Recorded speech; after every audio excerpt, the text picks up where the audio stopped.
but I wanted to go ahead and introduce. I'm not sure which one of you guys is speaking first, but we have, oh, okay. Emily Ellingson. She's a northern transplant that we're loving having here. She has training in horticulture, and she's been working at the University of Kentucky's Arboretum in charge of their native plants. They're more the wild areas, right? I'm not sure. I have a terrible memory. And then probably Emily will clarify during her talk. And then we also have Heidi Braunreiter, another northern transplant, loving it. One from Wisconsin, one from Minnesota, here in Kentucky with us. And she's working for the Office of Kentucky Nature Preserves, and they're both going to speak to us about native plant propagation projects. Okay.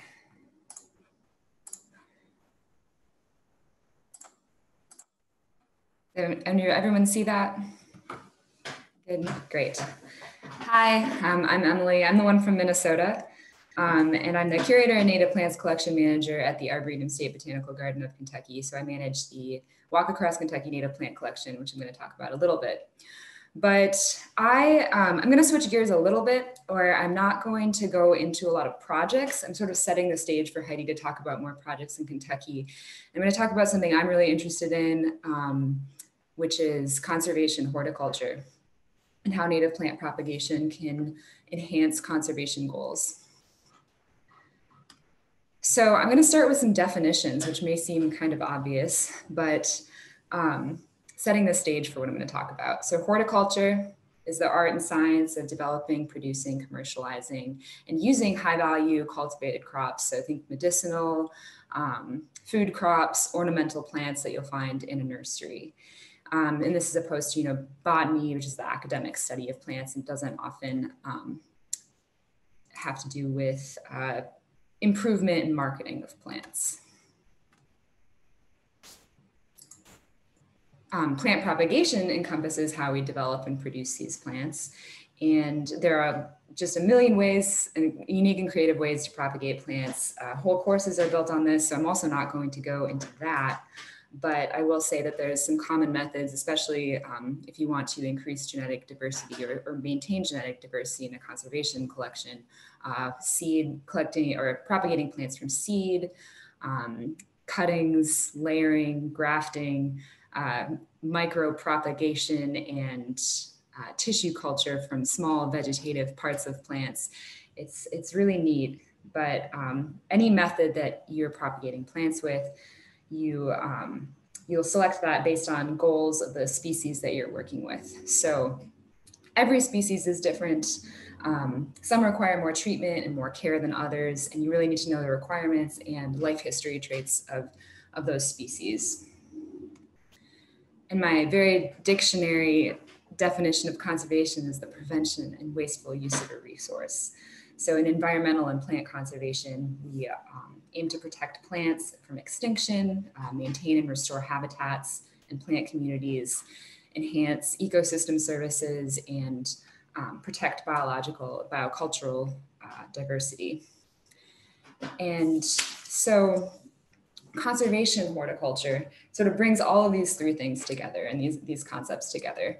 It's horticulture that is concerned with integrated conservation and environmental awareness. And what do I mean when I say integrated conservation and environmental awareness? I found this graphic, which I thought would be really helpful to look at. When I say integrated conservation, it's a way to describe the vast array of tools in our conservation toolkit. So this graphic broadly defines these as research, for example, research into reproductive biology, genetic diversity studies, germination, phenology, education, which is interpretation, perhaps in botanical gardens, but also just what all conservation and plant-oriented groups doing outreach and like this symposium. And then two main avenues of conservation, which is ex situ conservation and in situ conservation, which I'm going to go through in this next slide. So in situ conservation is on-site conservation. And this is conserving species in a habitat in which they are found. Examples of this would be preserving tracts of land and doing habitat restoration activities on a site. So the rose begonia has another highlight here. This is that photo under the in situ one is it's endangered in Kentucky, and that's growing in a bog in Letcher County. Ex situ conservation is off-site conservation. So this is conserving species outside their natural habitat, perhaps in a botanical garden as an educational and research-focused display, perhaps in a seed bank, a pollen bank, or even employing more modern methods like cryopreservation, the deep freezing of plant tissues. And this photo shows false grommerel, Onosmodium hispidissimum, which is also endangered in Kentucky. And this is growing in a bed in the bluegrass region of the Walk Across Kentucky at the Arboretum, which I'm going to go into a little bit more later. So the goal of conservation horticulture is to maintain live plant collections that are genetically representative of natural populations. And this is going to be really important if the plants that we propagate are actually going to be used in restoration activities. So I manage the native plant collection at the Arboretum, and it's called the Walk Across Kentucky. And it is called that because it represents the 7 physiographic regions of Kentucky, which you can see on that, that Kentucky map down there. The colors actually correspond to each region that is in the Walk Across Kentucky. So what's really cool about this and what makes the Arboretum an ex situ plant collection is that all of the plants are wild collected. So we go out, collect seed, maybe collect plants, depending on the propagation method we're using. We grow them at the university. So we're affiliated with the University of Kentucky. So this photo's here. There's a Magnolia macrophylla, a big leaf magnolia seedling, and a hydrangea arborescens, the wild hydrangea. And then we actually put those in the landscape. And this is conserving local genotypes, and it's a conservation collection that safeguards species. So we may not necessarily then be propagating plants from the Arboretum collection growing in the ground, but we are sort of just keeping them for future reference and for research that can be done easily at the Arboretum. A conservation collection, like a really true conservation collection, is an ex situ collection that supports species survival and reduces the extinction risk of globally and regionally rare species. And this has to have depth and breadth. So when collecting plants, you need to try to capture the diversity of the population range and also have enough plants to be able to keep that going in a closed setting like a greenhouse. So I really enjoyed this quote. Growing one plant in one pot is a certain rather limited challenge, which I can definitely attest to, just trying to propagate a very wide range of plants at the Arboretum. To grow 200 plants for an indefinite period and maintain the genetic diversity among them is not the same challenge 200 times over. It is a quantitatively and qualitatively different challenge and a difficult one. So the picture on the right there is the conservation collection of pitcher plants from the Atlanta Botanical Garden, which was somewhere that we visited in March with the Plant Conservation Conference, the Southeast Plant Conservation Partners in Plant Conservation Project. And I want to go through just to give everyone an idea of the sort of things that you have to think about when propagating plants for conservation and the challenges that this quote sort of highlights. So this is from the Center for Plant Conservation, which is a really amazing organization. The first thing you have to do is collect material, and you have to know your species. You have to collect enough material and from enough populations that actually captures diversity. You also can't collect from more than 10% of a seed crop in any year and no more than 5 out of 10 years. So I wanted to talk about this because it's really important that we are collecting in a sustainable way, and we're capturing the diversity of species so that we can better put plants into maybe back into the wild that will survive and flourish. This no more than 10% of a seed crop thing kind of goes out the window when you're talking about plant rescues. So if you're a spot is slated for development and you need to actually rescue all those plants, or if there's a very, very small population, you might change some of these parameters, but this is a general rule. You then have to propagate and maintain this material. So we always want to seed bank things to keep ex situ collections in multiple places. You need to have excellent record keeping.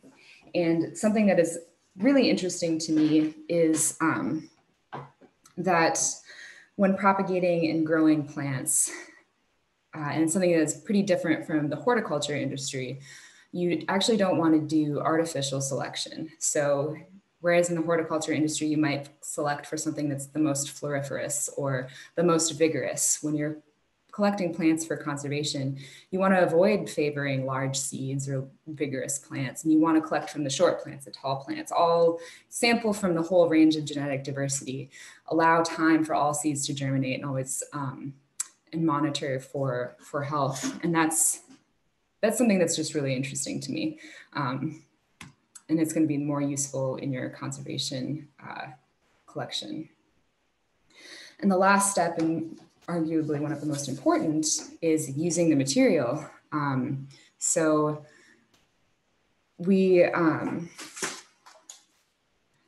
the final goal of a conservation collection is to be useful, and that can mean a number of things. It can mean placing whole plants in ex situ collections, for example, in botanic gardens and seed banks.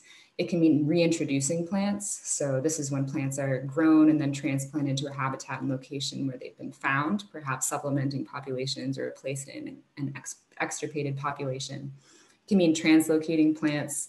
So when plants are transplanted to habitats where they are found, but perhaps not a location where they've been found. And then the last more contentious item is assisted migration, which is the human-assisted movement of species in response to climate change. So this is actually involving moving species outside of their recorded range in order to prepare for the changing climate. A whole seminar, I think, could be, or day, could be devoted to talking about assisted migration. So conservation horticulture and the propagation of native plants, rare or otherwise, is directly related to conservation target goals from the Global Strategy for Plant Conservation. So these goals aim to have 75% of known threatened plant species conserved in situ and ex situ. And then importantly, their target 16 advocates for regional, national, and international levels of cooperation. So examples of this would be the Center for Plant Conservation, the Botanical Gardens Conservation International, and various plant conservation alliances known as PCAs. So PCAs encourage partnerships among many different institutions, zoos, botanic gardens, plant societies, universities, federal and state agencies. And this is in order to coordinate plant conservation by sharing expertise and resources. What's really exciting is that Kentucky is starting a plant conservation alliance, and you can see there's a lot of work going on in Kentucky.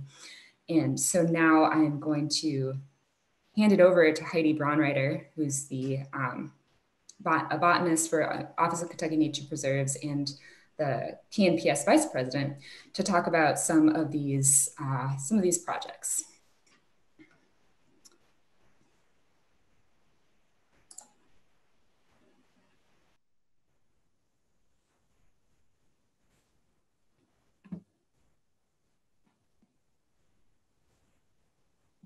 Okay, can you all see my screen?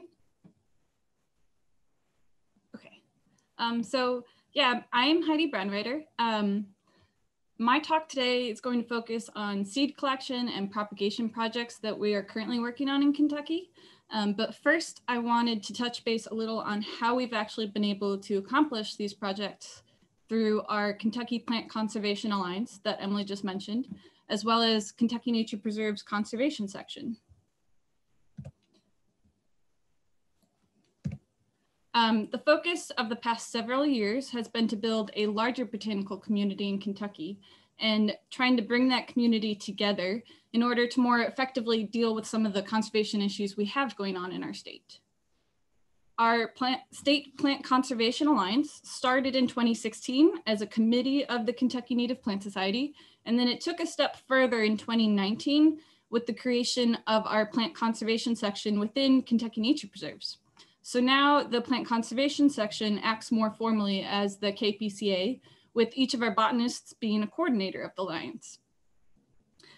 Since 2018, we've hired on 6 new staff members into that state program, which is a huge milestone for Kentucky plant conservation efforts. These steps have allowed us to increase our coordination among Kentucky plant conservationists, as well as increase the number of plant conservation projects that we're actually able to accomplish. And I would be remiss if I didn't acknowledge all of the work that's been accomplished by Tara Littlefield, who has literally been the backbone to all of this progress that's been done in recent years for Kentucky botany. Here she is presenting at the 2020 Southeastern Partners in Plant Conservation Conference, also known as SEPCon, at the Atlanta Botanical Garden. And this was actually a really great opportunity for us to formally present on some of our current projects, as well as building new partnerships with organizations that are working towards similar goals. So on to some of the projects that we're working on. As Emily already went over the different types of projects, I will describe some of the examples of the projects that we've actually done. So we have an orchid conservation project, and you can see why orchids are so easily loved. They are a very charismatic and a diverse group of plants. But unfortunately, we have a lot of orchid species in the state that need our help. So we partnered with North American Orchid Conservation Center to do research on some of our rarest orchids. So in 2019 and 2020, we worked on the rose begonia, the small white lady slipper, the Kentucky lady slipper, and the white fringeless orchid. Some of the aspects of this project included seed banking, all 4 species, genetical analysis, as well as mycorrhizal research and banking of the mycorrhizae that are associated with these orchids. And on the slide is a photograph of a root clipping of an orchid. And this is part of the research being conducted to determine the associated mycorrhizal relationships with each of these orchid species. But so far, we've only been successful in determining the associated mycorrhizal fungi with the white fringeless orchid. An important long-term goal of this project is the propagation of these orchids, so we can restore them into suitable habitats in some of our natural areas. And you can see in one of the photos is actually a baby white fringeless orchid that is currently being propagated at Atlanta Botanical Garden. So listed here are just some of the rare plant species that we have collected seeds of in 2019 and 2020. It's not completely up to date, but there are over 30 plant species on this list that we will send off to get propagated and hopefully get back on the landscape one day to boost their current populations. Some of our partners for propagation include Drop Seed Nursery, Native Plant Seed Nursery, Ironweed Native Plant Nursery, Cincinnati Zoo and Botanical Gardens, Roundstone Native Seed, and Atlanta Botanical Garden. One of the nice things about our seed collecting project is it can be easily incorporated into many of the other ongoing projects we have at nature preserves. For instance, our roadside pollinator project that Tony discussed earlier, with roadsides providing such an important habitat for remnant grassland communities, we have been able to collect many of our rare plant seeds while doing this project. For example, wild blue indigo, royal catchfly, and purple milkweed are all seeds that we were able to collect this year while surveying Kentucky roadsides. So of the seeds that I've mentioned so far, they target specific rare plants. But this year, we also started to target several rare plant communities. And this whole plant project stemmed out of the lack of a local seed supply for some of our restoration projects at nature preserves. It's very important to use seeds collected locally rather than bringing them in from outside of the state, because local seeds will maintain the genetic diversity within a population, as well as increase the long-term success rate of these restoration projects. Currently, we are targeting various grassland communities across Kentucky. These habitats have become increasingly degraded and mostly lost due to human activities. And now mostly they only exist as unsustainably small habitats. So we intend to collect seeds from numerous plant species that are associated with these communities simply in order to create a seed stock that can be used to restore degraded sites in the future. The 3 grasslands that we are targeting include the barrens of the Pennyroyal Plains, which are a mosaic of glades, tallgrass prairies, and oak savannas. They support species like the Carolina larkspur and the glade violet and limestone fameflower, but they have been largely lost due to agriculture and pastureland and fire suppression. The bluegrass limestone glades and barrens are naturally open grasslands and savannas on dry rocky slopes. They support species like the Indian paintbrush that you see here, the small white lady slipper, and the federally endangered Short's goldenrod. The outer bluegrass glades support our federally listed and endemic species Kentucky glade cress.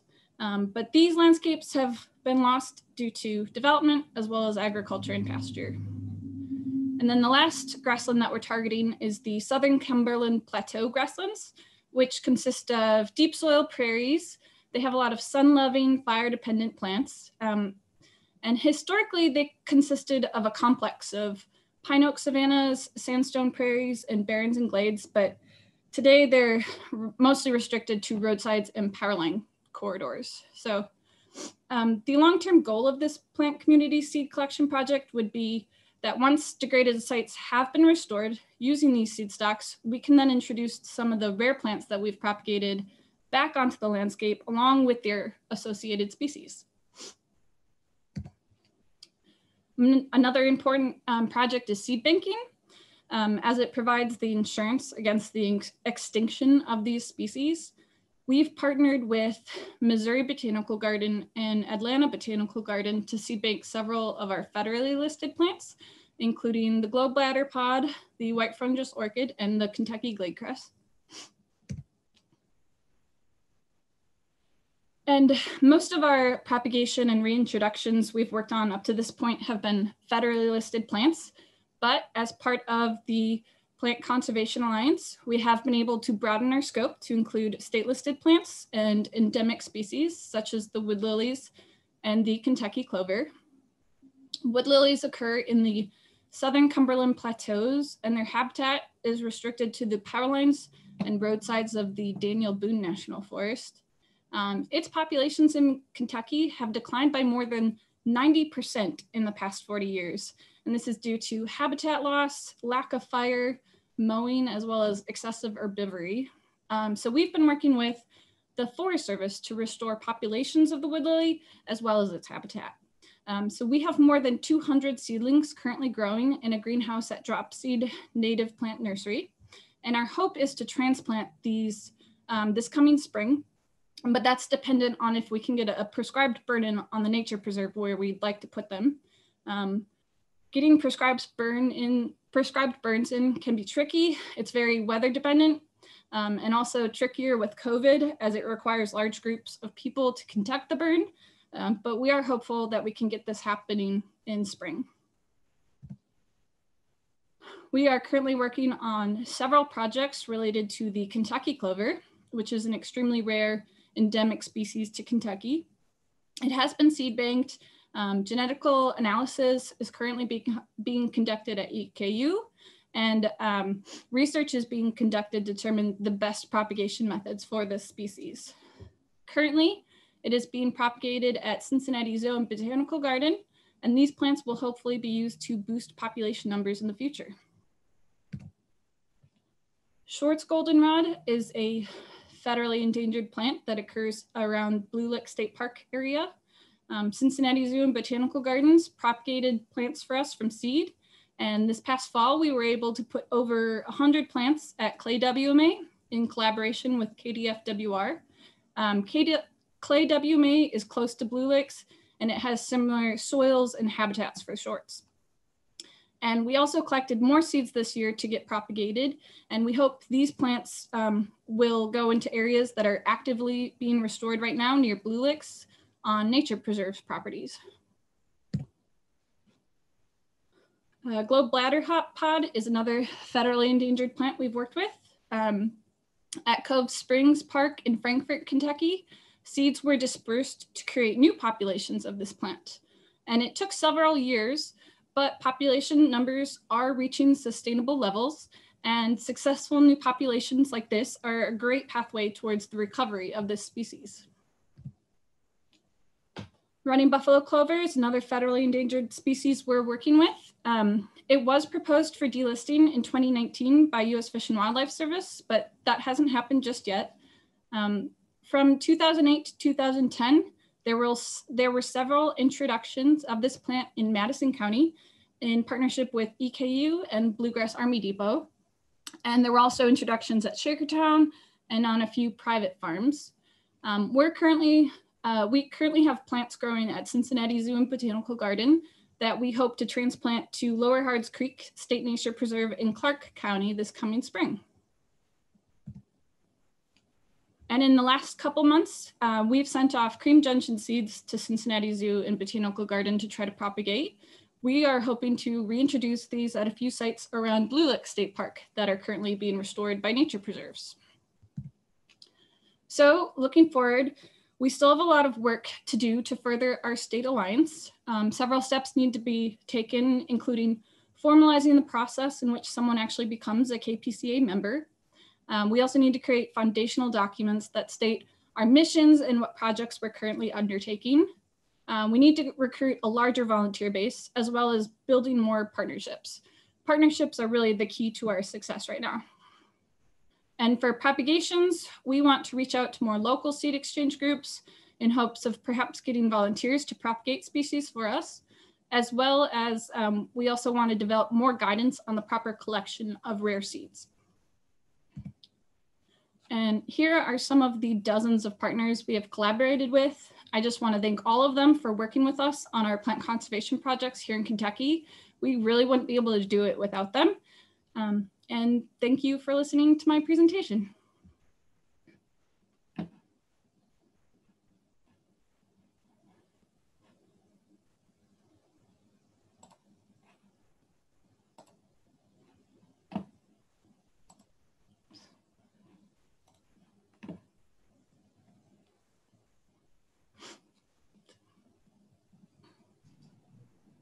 I see a few questions came through on the chat window. However, I can only speak for myself to say that I really, really want to eat lunch right now. Perhaps we can address some of those questions in the chat window because we have our keynote speaker, Alan Weekly, at 12:30. So we have a very short break.